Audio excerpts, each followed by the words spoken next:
Hey everybody, this is John Petroski here, giving you another sneak peek at Over the Reich scenario for Test of Time patch project that Professor Garfield and I have been working pretty extensively on here.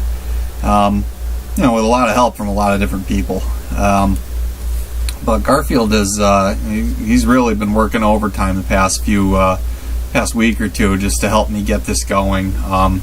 And he's just developed some things that are just insanely cool that I just need to show you. And so, today we're going to talk a little bit about the B-17. So Adolf Galland, General der Jagdflieger, once said that the B-17 had every possible advantage in one bomber. First, heavy armor. Second, enormous altitude. Third, colossal defensive armament. And fourth, great speed. It was really a fearsome machine, that America threw into the war against Germany, and it gave the Germans quite a bit of headaches when it first appeared, just trying to figure out how to attack it successfully. And until they discovered the whole 12 o'clock high method, it did give them a little bit of a fit. So in this scenario, it's quite a powerful unit. It is designed to go on unescorted raids into Germany and have some chance of surviving and getting back home. And it does a few different interesting things. So, first of all, let's talk about the mechanics a little bit of combat here with this new system. So, in traditional Civ2, you had units and they all had an attack value.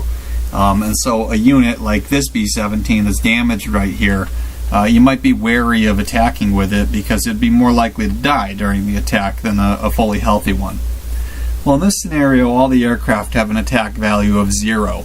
Okay, they call up ammunition to attack, and so as it stood, there was no reason why why this unit would be any less dangerous than this unit, right?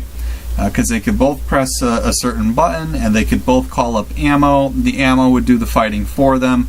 They would not take any damage during the fighting. So Professor Garfield and I scratched our heads about this for a little bit and tried to figure out a way that we could still give the Luftwaffe an incentive to damage bombers and to try to drag them down to a lower level, and not necessarily have to kill every single one of them to accomplish a mission. So here, let me show you something. Here's a fully healthy B-17, okay? I'm going to press the key K, and you'll see that there are now 4 bombs that have been loaded. There's an entire stick of bombs that were loaded for this B-17, okay? Not saying 4 is necessarily what it'll be at the end of the scenario, but it'll be more than 1, okay? Now this B-17 that is heavily damaged, I press the same button, they only get 1 bomb, okay? So a fully healthy unit has 4 bombs that it can attack with. A severely damaged unit just has 1. So it can't do anywhere near as much damage, okay? So that, I think, is a pretty cool thing.